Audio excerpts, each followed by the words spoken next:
right. Welcome, everyone. I'm not sure what session is currently being displayed on the Raspberry Pi board outside, but it tends to change time zones a lot. This is the session about optimizing JavaScript and implementing dynamic languages on the JVM, so I hope that's what you're here for. My name is Marcus Lagergren, and since I work for Oracle, I have to show you this safe harbor statement at the beginning, which basically says that anything you hear today may not, in fact, be true at all or happen. So who am I? I am a Swedish computer scientist. I was one of the founders of Appeal Virtual Machines, the company that created the JRocket JVM, which was acquired by BAE Systems in 2002.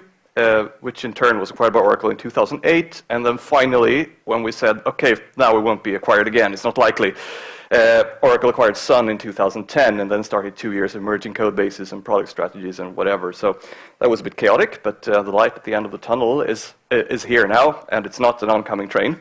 I was away on some adventures for a while, but I was lured back into the Java language team in September of 2011. But instead of working on lambdas, like the rest of the guys are frantically trying to do, I was put in dynamic languages, which is also great fun. I do a lot of Java programming these days, and this is normally not something I've done. I'm a low-level guy. I was the architect of the JRocket compilers, the JIT compilers, Hacktos, and hardware stuff, so this is new to me. But don't be nervous. I think I can handle this presentation, at least. And I'm also a high-level guy as to that they send me out for tech evangelism, and I'm a member of like program committees like Java 1, and have some thesis students that I try to help do stuff. I should sleep more. Okay, so this talk, I will start out with the background, which I'm giving you now, and I'll talk about dynamic languages and how to implement them on the new JVM as of Java 7, where we have mechanisms specifically designed for implementing dynamic languages efficiently. So the first part is an introduction where I tell you about these mechanisms, these tools that we've been given, which is the Invoke dynamic bytecode and how to make the JVM do something fast with them, along with the support libraries, which are in the Java Lang Invoke package. How many people here are familiar with Invoke dynamic from before? Yeah, I got some. Good, I see some hands. How many are familiar with bytecode? Yeah, I see some hands again, and the rest of you, I mean, you should be thankful it's not one of my usual presentations where you'll be seeing like x86 assembly code, and I'll talk about cache misses. So I'll just try to hold your hand and show you some bytecode, and hopefully that'll be okay. You don't need to understand everything like that, I just want to make points. So the main part of the presentation is about dynamic languages on the JVM, not necessarily JavaScript, which has been our proof of concept the last 18 months or so, but how to implement dynamic languages in general with these tools in the first bullet point. And then I'll spend the last third maybe of the presentation talking about the Nashorn project, which is Oracle's JavaScript runtime, 100% pure JavaScript runtime. That's going to be part of the OpenJDK in the Java 8 timeframe, as was announced at this year's Java 1. And a little bit of future directions. And if you want to see me curse a lot about JavaScript, you can follow me on Twitter. For a while this summer, when we tried to get JavaScript compliant, there were almost daily bitching about JavaScript as a language standard. It's gotten a little better now that the worst part is over. So what do I want to say with all that? What do I want? I only want one thing, really. I want to show you that dynamic languages have gotten as far, like JVM has gotten as far as a polyglot language runtime that you can actually implement dynamic languages on it today, which is all. I mean, I'll spend 45 minutes talking about this, but this is my main message.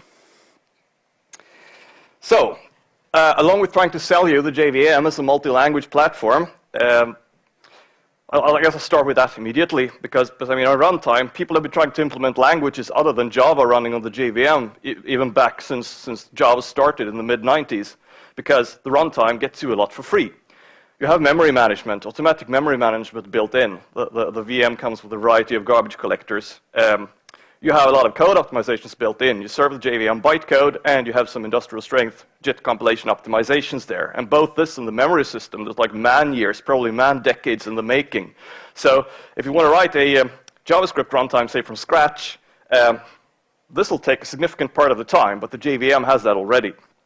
And also, the third point I want to stress especially here is JSR 223, which is the JavaX scripting package that allows cross-pluggability between Java and the script language. So you can basically call Java from JavaScript and JavaScript from Java if you're on top of the JVM, which is incredibly powerful, as you shall see in this talk. Here we'll discuss performance, which of course is the hardest part. I will use the weasel word decent performance today, and rapidly getting better in the near future. And that is true as well. I mean, it's really quite impressive what Java 8 will bring with Invoke Dynamic. So that's the first part of my presentation. It's about the toolbox that we've been given. Invoke Dynamic came to us in Java 7 in its initial implementation. It's interesting because Java bytecodes, there's only 256 bytecodes available, and this was the first, we used like a 250 or something, so this was the first time in the history of the JVM specification that we added a new bytecode. So that was not a decision taken lightly. That shows how important dynamic invocation is. So basically, Invoke Dynamic is a new type of call, a new call semantic in the JVM. The JVM previously had 4 different call semantics for 4 different types of Java calls: static, virtual, interface calls, and an Invoke special, which is used for constructors and some other things. But an Invoke Dynamic is not just another type of call, it's more than that. Along with its support framework, which is the Java Lang Invoke package, we can think of it as a function pointer, or the functionality, providing the functionality of a function pointer, like in any native language.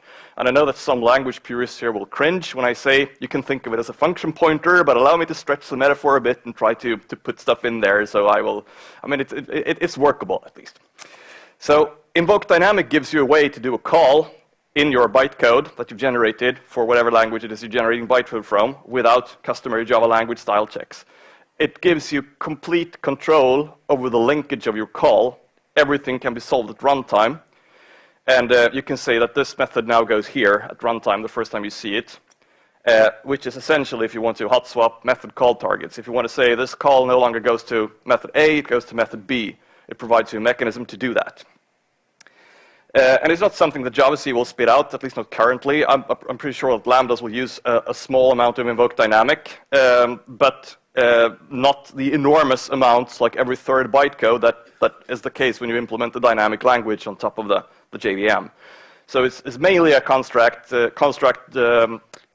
created for custom bytecode that you weave yourself. Diagram. So the first time you encounter an Invoke Dynamic bytecode in the program you're executed, or the JVM encounters an Invoke Dynamic bytecode, it calls something called a bootstrap method, which is a Java method that you write yourself that links this call site to a destination. So the first time this Invoke Dynamic bytecode is executed, you get the bootstrap method call, which will return a call site that is this place in the program. This is a call that goes somewhere. And this only happened once. And the call site contains something called a method handle, which is the most important of the Java Lang Invoke classes, which is the actual destination, a place in memory to call whatever. It's very opaque. So this is an example of a bootstrap method. You come in from an Invoke Dynamic call in the program. You have a unique name, or a name you send in as a string, and you have a number of optional constant parameters, which can be metadata for the call site that you can use.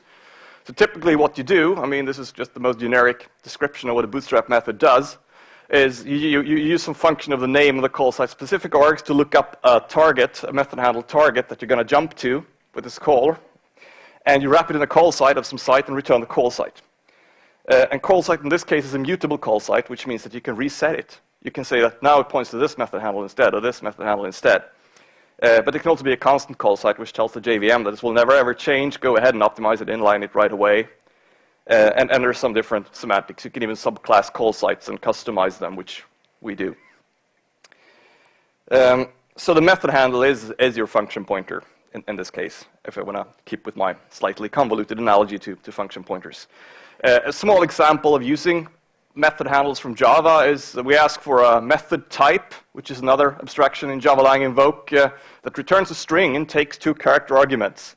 And I look up a virtual method in the string class called replace with that type. And I get back a method handle pointing to the virtual string replace function. And then I can invoke it, just like if I were using reflection. and work on it like this. So this is just reflection on steroids. It doesn't really add much to the existing reflection model, except for the concept of the method handler, which can be anything in a call site. But method handles are much more powerful, because you can weave logic into a method handle. You can combine different method handles to form a new method handle. In this case, it's a typical thing that happens in dynamic languages that you don't really know much about types, that you can use two different method handles. Say here it's a function that adds integer and a function that adds doubles. And you can combine them with a guard, which is basically a function returning a Boolean. And if the guard is true, it will be executed every time you call the resulting method handle. You call the int function, otherwise you call the double function. So without writing any code, just combining method handles, you manage to create a mechanism like that. And you can do a lot more. You can transform parameters, put them through filters, filter return values. You have a field in a class, get me a method handle that's a setter to that field. You can do a lot of stuff with this toolbox without ever having to generate bytecode. It abstracts away a lot of bytecode from you, which is good. There's a mechanism called switch points as well, which is pretty powerful. It does the same thing, but asynchronously.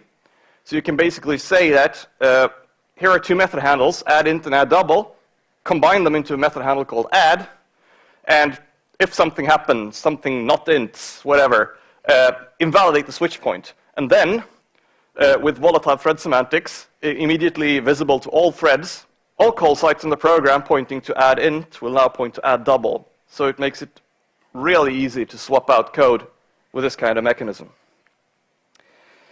So what about performance?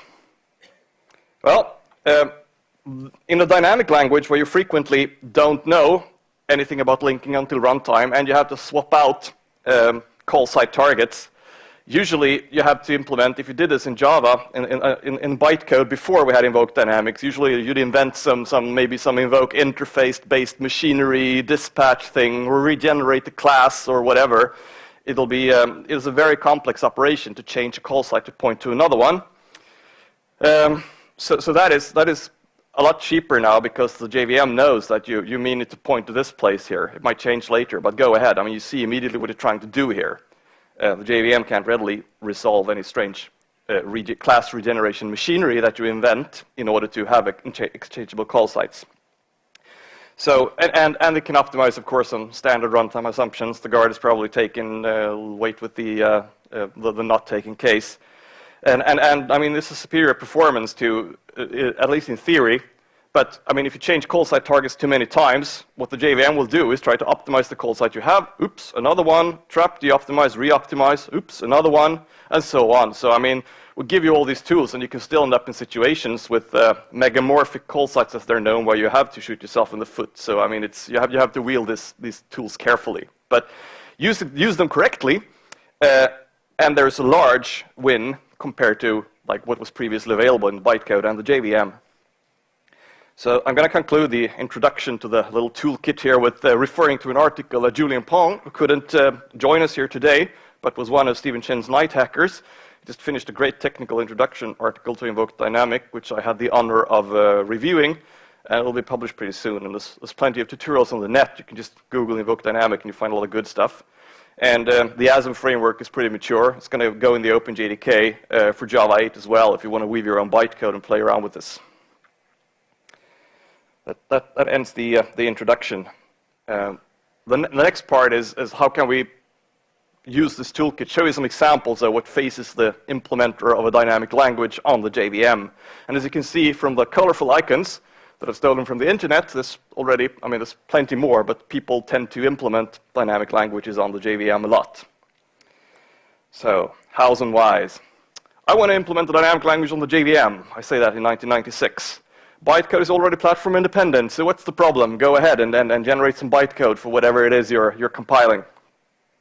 So first of all, don't get me started on bytecode. It's very legacy as an intermediate format. We'll deal. I'm ranted in various forums about that in the past, so I'm just going to pass by that today. The other problem is that you tend to rewrite call sites a lot as assumptions change. In the dynamic languages, this is very common. And aside from that, you have a big problem with types. So just quickly touch upon the changing assumptions that I think I've already covered. during the introduction a lot. Assumptions in a dynamic language, like they change to a much larger extent at runtime than typically the case in a Java program. What, you deleted a field from this object, okay, I need to change where this getter goes, that's fine, I can swap out call sites with these new tools, it's going to be nice.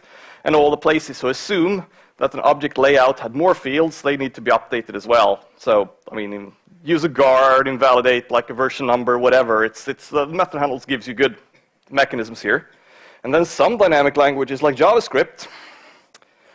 Okay, so you redefine math sign to return 17. Okay, fine, we couldn't assume anything about that, I see, okay? Let's put a guard there.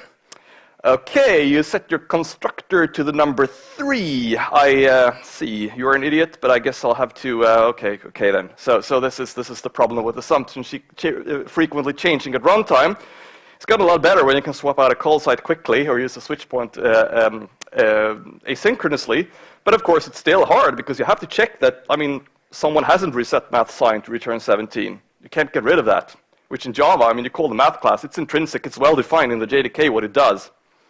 So that's the first challenge. And the other is weak types, because dynamic languages tend not to be strongly typed. Consider this Java method that adds A and B together, which are 2 integers. You can see the word int 3 times here in the code. It returns an int. It's very clear for the Java compiler what to do with this. Here is the corresponding bytecode for that method. Load the first parameter, load the second parameter, add them, and return. You don't need to know bytecode here. I just want to point out to you that the bytecodes here are prefixed with an I, which means they operate exclusively on ints. Oops, bytecode is strongly typed. That's not a good intermediate format for my dynamic language. So we'll have to do the best of this and try to get around it. In Java, the int types are known at compile times, and if you want to add doubles, you need a double method. You can't use this for doubles. If you try to force doubles into this one, you get a verify error, breaking the sandbox model of the JVM. Strongly typed languages, very nice. Whereas in JavaScript, this function would look like this. I don't see the word int anywhere. So what should we do? Not sure. All we can tell as the JavaScript compiler is that A and B are something that can be added. And the add operator does, of course, a large number of horrible things. It can be string concatenation for all we know when we see this. So it might not even commute. And the compiler doesn't really know anything else. Here's a quick look at the ECMA script, ECMA 262 language specification with JavaScript, section 11.6.1, the addition operator. As you can see, it does more than that, 2 numbers together. Let's skip that quickly. So, problem with weak types. Let's break it down a bit. In JavaScript, A and B may very well start out as ints. They may be like 1 and 2 that fit into 32 bits. But they may also be very large integers. So you add them, and if you add large integers in Java that are close to the max int value, you get an overflow, ended up with probably a negative number. Not so in JavaScript. Because the overflow may actually turn the number into a wider number. Any JavaScript number is either floating point or fixed point and has about the same precision as a Java double. So obviously it's a somewhat fuzzy concept to the JVM. Well, this is true for a lot of dynamic languages. And as a compiler, type inference to compile time is very weak because you don't really know much with that function which was completely untyped. So the standard method to do this is always to gamble, which is the axiom of any adaptive runtime behavior. Assume that bad, slow stuff probably doesn't happen. And if we're wrong and it does, take the penalty then and not now. So this is pseudo-Java. This is not even real code in any language. It's just a thought pattern, how you would want to go about trying to guess that they're probably integers, add them, and do it quickly. So what you do here is you treat A and B, you cast them to integers, which will fail if they aren't. You check that there's no overflow, which will throw an exception if there is, and you return the sum. And hopefully this will be sorted up fast if they are integers. And if they weren't, you go to sum doubles, which probably does the same and checks if it's a string or an object, then bring out the big guns and do whatever the add operator slide did, which we don't want to know too much about. So, of course, you can illustrate this even more generically. It is also not real code. With the Invoke dynamic framework, you can do a guard with test that checks that the parameters to the add are ints and the sum won't overflow, and use 2 different functions and implement sum as just return that handle of A and B. And we can use other mechanisms too. You can conceive of a model where we sort of surround the function call with a like try, catch, class cast exception and switch points, where you rewrite the add function and call it again with a continuation or something, where you know that it doesn't have side effects and you can just call it again immediately. But it's important to use what little compile time types that we know of in JavaScript as well, because otherwise it will still be very slow. So the most common scenario in dynamic languages is primitives to objects, like general primitives to objects. So I'll show you how to combine some runtime analysis and invalidation with static types that we actually have from the compiler. Here is a snippet of JavaScript. We have A and B that we assign two numbers. We see at compile time that these are numbers. We know that. We call the function sum, that we don't know what it does right now, with A and B. And the result of the sum, whatever it is, be it a string or a double or whatever, use it in the multiplication. But JavaScript specifies that if you use something in the multiplication, you immediately have to turn it into a number before you execute the multiplication. So what we can tell, without knowing what sum does, is that this call site will always take two doubles and return a double. Some truth with modifications there, but the general gist of it is that we have double, double, double signatures here, even though we don't know what sum does. The generic implementation of sum probably looks like this to cover all cases, if it's the same sum function that I showed you. Like the A prefixed bytecodes work with objects. It takes two objects because they may be strings. Otherwise, they're like boxed integers or boxed doubles. And we do an invoke static or whatever to that add function, which is probably this big and implements the slide I showed you from the ECMA script spec. And then we return an object. So that seems a bit wasteful, but we really don't know too much about sum. So the resulting bytecode would look something like this. We start with like D prefixed operators to get those two known doubles. We convert them to JavaScript object format, call the generic sum function, immediately convert the result back to a double in order to perform the multiplication, and then back to doubles again. So that's horribly wasteful. We don't really know much. We have to specialize this in some way to get rid of these conversions. So you understood now by now that bytecode is really serialized, strongly typed Java. It's not anything else, so we have to cheat a little bit. So doubles would run a lot faster than semantically equivalent objects in this case. If we could use this function instead, which is just 4 bytecodes and no calls into strange, like implement the spec literally, it would have the double, double, double signature, takes two doubles and returns a double. Probably be a lot faster. So if we see the sum function, we can probably generate and specialize it for doubles in this particular case at least. Someone else might send in strings or something, but in this particular case, we can actually use this as our sum function and get some performance from it, a lot of performance from it. However, in JavaScript, anything can happen. So some asshole will probably do this before we come back to the call again. And then, or not probably, but it can happen. He will reassign sum to a function that suddenly takes two numbers, concatenate them with a string, and that returns a JavaScript string, an object. So no longer does our call site specialization hold.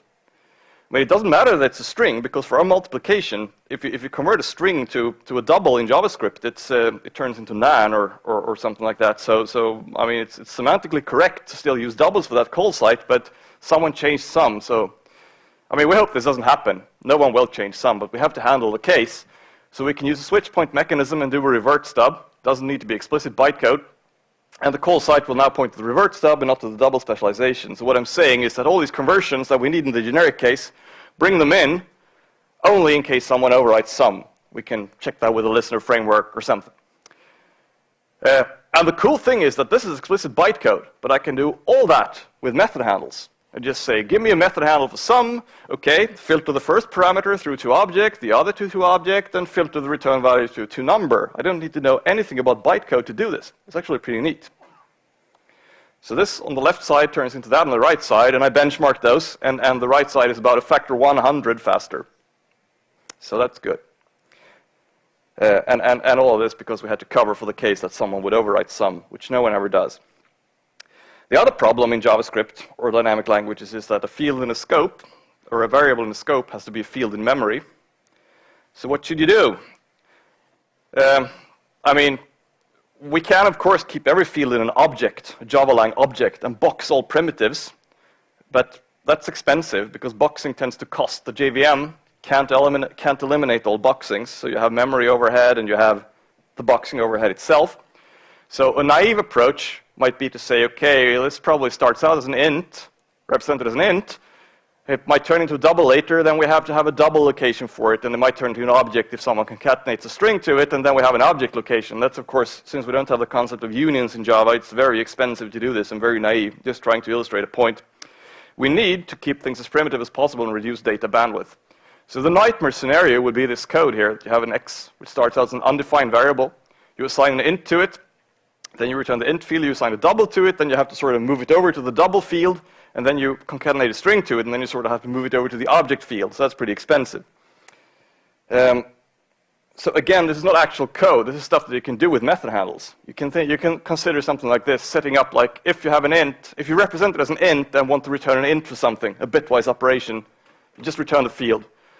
If you want to double, do a conversion and so on. And of course, when you're a double, the double field is the most efficient optimization and so on. This is just pseudocode that you can do with method handles and filters and getters. So when you set something to a wider type, in this case, you set a double to something that was represented as an integer, you have to invalidate switch points because those getters that think you're still an integer has to believe that you're now a double. So this can actually be done with switch points and assumptions that it's probably an int. Of course, what you would do if you were a native runtime, implementing everything from scratch, was to have some kind of hybrid between references and primitives. You'll tag everything that's a primitive with a bit or something. But doing that in the JVM level will be incredibly disruptive and probably very hard to debug. So we have a work in progress that we posted on the MLVM, multi-language JVM mailing list, where we propose a very small change to actually be able to get a hybrid representation of certain fields in a very well-contained environment in the JVM. So I'm going to talk a little bit about that in the Nashorn, but that's probably the hybrid solution that we're going for. And this is the first thing we actually have to go in and do some modifications in the JVM to get performance. So that was the hard part. Let's do Nashorn now, which is Oracle's implementation of JavaScript using Invoke Dynamic. Nashorn is a Rhino, which is the previous JavaScript implementation for 2013, or aiming for open source release in the Java 8 timeframe, which means that as soon as the lawyers say okay, you'll start to see the bits, even though Java 8 is not scheduled to be released until next summer. The reason it's called Nashorn is that Nashorn is the German word for rhino, and it also sounds cool. As a Swede, I wanted Noshörning, but that was harder. So it's not really Rhino. It's a clean room implementation. We started from scratch, like with a completely different paradigm. So let me update the picture to something that looks more modern. This is a robotic rhino from the Swedish Museum of Natural History in Stockholm. So I felt that this more appropriately represents what we tried to do. So the original task that we were given was to create the 100% pure Java proof of concept using Invoke Dynamic, implementing a dynamic language on top of the JVM. And it should, of course, be faster than any previous Invoke Dynamic free implementations. So, and also to become the ultimate Invoke Dynamic consumer while this was being developed. So we make sure this stuff works and it's sound and doesn't break and performs. So cross-communicate all bottlenecks and functionality problems that we have with other teams in the JVM, which has taken a surprising amount of time, but the result is quite good, actually. So the reason we chose JavaScript was that Rhino, the only existing Java-based JavaScript implementation, is slow. It contains like deprecated backwards compatibility, all backwards compatibility ever. So it was ripe for replacement. We have the JSR 223 thing that I said. Calling Java from JavaScript and vice versa is something that JavaScript programmers really want, and Java programmers as well, who have to work with JavaScript. So this is automatically supported through the JavaX scripting API, which is very powerful. And I mean, there's plenty of excellent people working on other languages already, for instance, JRuby. So JavaScript seemed to be a fair enough proof of concept. But I mean, this is post-rationalization. The real reason is, of course, to keep up with Atwood's law, which says that any application that can be written in JavaScript will eventually be written in JavaScript, which seems to be the case a lot these days. This prediction felt true. Anyone with some physics schooling knows that this is just a special case of the second law of thermodynamics, where entropy continues to increase in any closed system, which is the IT industry. But who am I to question what the masses want? Let's try to give them support, reasonable JavaScript environment, which also involves the JVM to further adopt now our platform. So one of the things we did that ties into this picture is we did a Node.js implementation that works with Nashorn. We took Node.js, we ripped out all the native parts, and we re-implemented them in Java and JavaScript. For asynchronous I/O, we used the Grizzly library, the NIO library from WebSphere, among other things. It actually turned out pretty well. We run the unit tests, and we haven't had time to do much performance work, but it was surprisingly easy and quick to do this, and it didn't look too shabby. I'll talk a bit more about it in a second. So we're 4 to 5 people in the Langtools team working, I think, full-time on dynamic languages right now. And I mentioned this already, open source release in the Java 8 timeframe, and we hope, we'll make the source available as soon as it's legally cleared, and you'll see it in beta drops as all other sources, Lambda sources, everything we're going to release in Java 8. No jar has no official schedule yet, but there's a lot of buzz around it, so people seem to think it's going to be a killer app, and I can only hope that it will be. I don't know anything about Node, so I trust what people tell me. Other things that I put in the JDK is Dynalink, which is a toolbox, a dynamic linker library for any dynamic language that you want to implement on top of the JVM. And it abstracts away a lot of the bare metal, a lot of the tools, like things that you have to do over and over again. It's like abstracted away the normal ways of doing a call, swapping out a call side and things like that. We're also going to put ASM, which is a bytecode generation framework that's been around for a while in Java 8. So what were the challenges then with the entire Nashorn project? Well, JavaScript can be a nice language if you look at a very small subset. So this is the book, JavaScript, the good parts, which is the very small subset, although some of it in there sucks as well. And then it's JavaScript, the definitive guide here to the right. And the difference between these two books is what has been causing me the most trouble, the awful parts.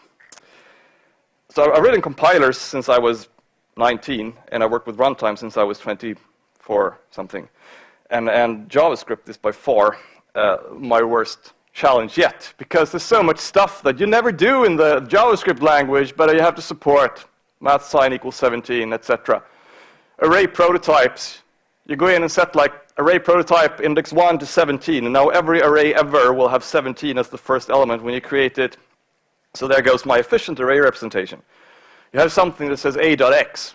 That could be anything in JavaScript. In Java, it's a field access, but it might just easily be a getter with side effects that modifies a global state or throws an exception. A might be a getter that modifies a global state and throws an exception for that matter, without the call parentheses. So it's really an uphill struggle to be the compiler front end for a language like this. The only redeeming feature is that it's structured control flow, so I can work with ASTs, which is not the case for the JIT implementer that has to untangle the gotos of the bytecode, but luckily that's not me this time. I could go on, but I'm just trying to illustrate that these parts of JavaScript that no one uses much is the nightmare here. So getting compliant, there is a compliancy suite by ECMA, which about 11,500 tests that you have to run and pass to call yourself ECMA script compliant and be JavaScript. This is Stockholm in early October.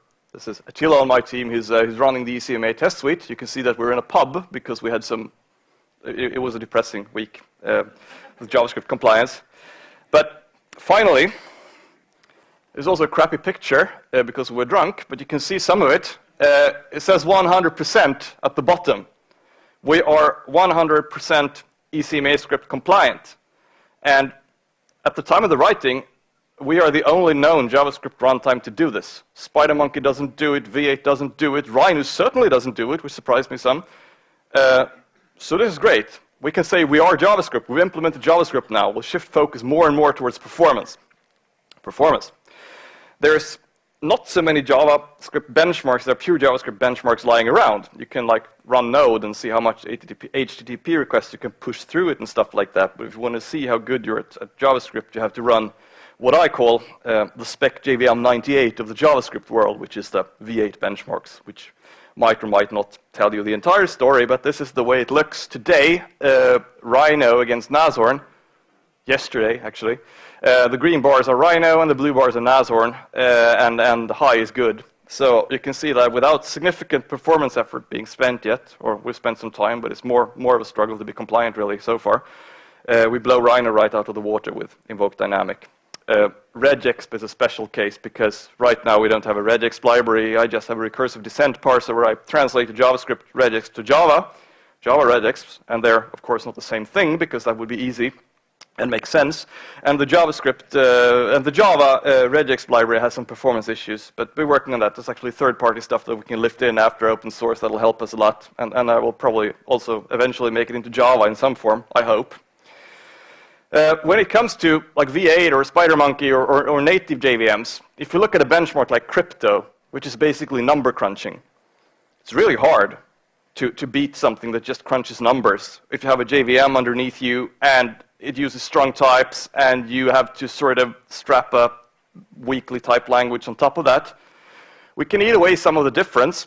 I mean, the V8 bar is probably more than twice as big on crypto. We can probably eat away some of that difference with tagged arrays and going in, tweaking a little bit in the JVM to allow more type freedom for us, but probably never all of it.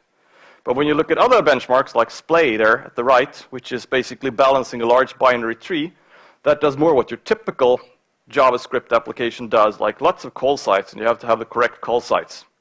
And on that, on Splay, we're actually as fast as V8 today already, even though we have this huge virtual JVM layer under us, which I find quite impressive.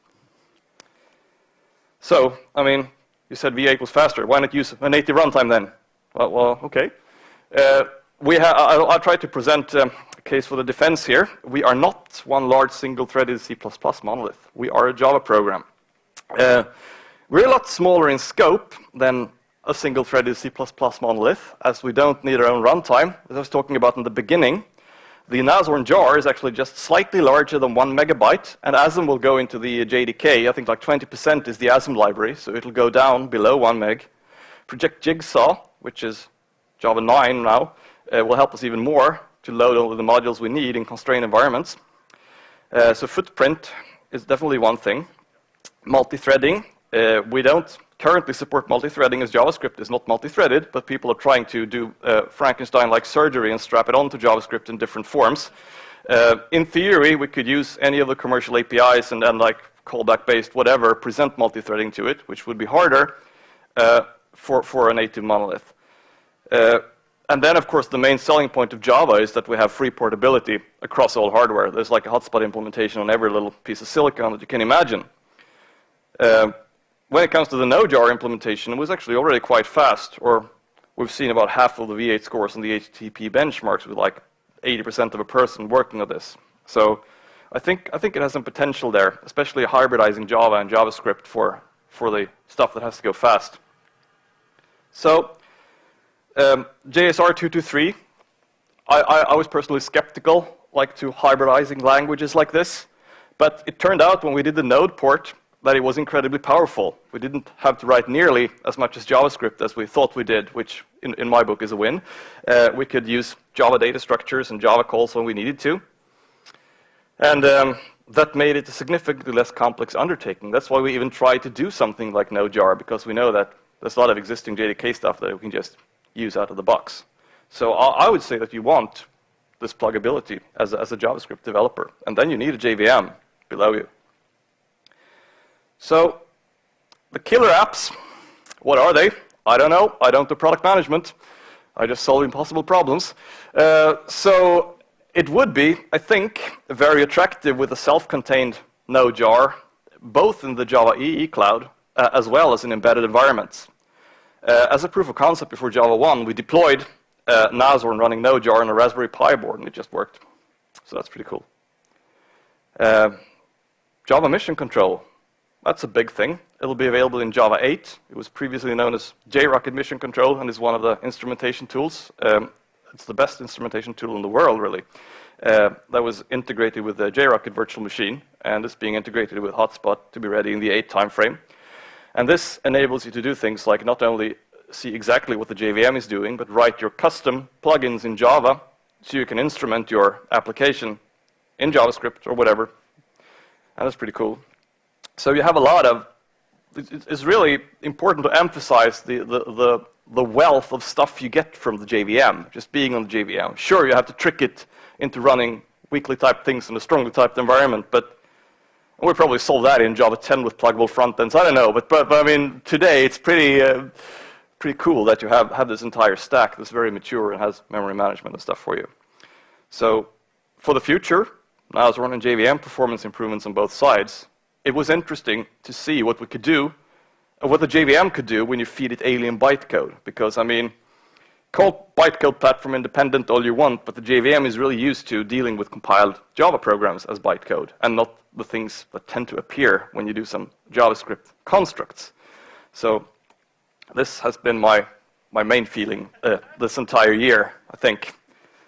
But so if you have method handles in method handles, and in method handles, hotspot just stops inlining after a while, and you take a massive performance hit. You sit there and remove one line of Java code, and okay, I got 50% performance back, and that's really not workable. So we've been talking with the compiler teams a lot, and they are actually doing something called incremental inlining now, which means that don't just inline once, like keep inlining and applying shrinking transforms until stuff gets stable and you have enough time to optimize, so that, like, get rid of the call chains. Discovered an inlining metric in Hotspot that was based on the number of, like, IR nodes ever created, including the dead ones that have been removed. What the stuff like that cropped up. So it's really beneficial that we started working on this with the Cogen team, because this will be a lot better for the Hotspot JITs as well. So there's lots of fringe benefits that crop up when you try to force a dynamic language to run on the JVM. So incremental inlining, that will help us do local escape analysis, which will help us get rid of boxing, which is a big deal, as you probably understood by now. Another thing in Java 8 is actually already checked in is the removal of the permanent generation, which tends to be a classic problem if you generate a lot of bytecode, that you run out of permanent generation space on the heap, which wasn't growable. I mean, you're gonna get out of memory today as well if you generate a lot of bytecode, but at least the space that you keep it in will grow. So I mean, more than people than I will welcome the perm gen removal, but I think it's going to be important in the dynamic language space. And stability. Only we and Charlie Nutter probably know this, but Java 7 had some stability issues with Invoke Dynamic and its implementation. And it's really cool because the Cogen guys have rewritten almost all of the Invoke Dynamic implementation, a lot of the code, in Java instead of in C++ for Java 8. And you can imagine the pressure that puts on the inliner. So we had I mean, it was a slow start, and lost a lot of performance, but it's back now. So I'm quite privileged to be working with guys as sharp as those in the compiler team on this. So having it in Java will, of course, make it more transparent, easier to instrument and understand. I think it was like 3,600 lines of C++ turned into 3,300 lines of Java or something. It was pretty cool. But meta compilation is hard. So our improvement is, of course, performance from our side as well. Better call site guesses, better type management, look at parallelizations, solicit the open source world for library implementations that are faster than the stuff we have in place right now, regex, for instance. Grope around a bit in the JVM internals and see if we can cheat a little bit with the typing without compromising security or the sandbox model. And the good news here is that you can help. If you're interested in, like, the gritty details like this, you should go to the DaVinci Machine project at OpenJDK, where we already proof of concept a lot of JVM changes so that the JVM turns into a better polyglot runtime. And our open source plan for Nashorn is that even if you only program Java, or even JavaScript only, God forbid, you can contribute functionality, testing, run your JavaScript programs, performance, analysis, bug fixes, test real applications, like fix a browser simulation framework so we can run headless testing on well-known JavaScript server-side apps. There's plenty of stuff to do. So we really need your help with this. And with that, I think I'll end my presentation. Does anyone know why Android is boiling Duke I have no idea what's going on. Maybe that's how they extract the Java that they sell without license. Okay. So follow me on Twitter. I'll take any questions that you might have.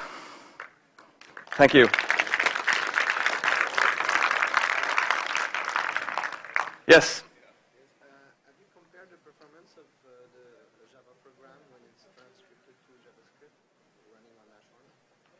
A Java program, how I compare the performance of a Java program that's doing the same thing in JavaScript as in Java and then deploying it on Nashorn. Well, Java tends to be faster, but it's not like a complete answer. There are places where you can, depending on what you do, you can get about equal performance. Any other questions? Yes, up there? So Nashorn does not require the Java 8 runtime. What is it? I mean, it doesn't require the new VM. No, it will run on Java 7. But then it will not be as fast as what you would have in Java 8 because I thought There is a backport right now. You're asking, just repeat the question for the camera. You're asking if you can run it with Java 7. Yes, you can. Will it be as fast as Java 8? Yeah, it will after the backport, because all of this rewriting of Invoke dynamics will have to go back in the Java 7 branch for stability and for performance, so it'll get there. The Nashorn code is written only in Java 7, which I mourn every time I write a for loop that I could have lambdafied if I had different constraints on the project, but you can run it on Java 7, and the Java 7 machine will get enough of the functionality to support the performance. Okay. Anyone else? Thank you.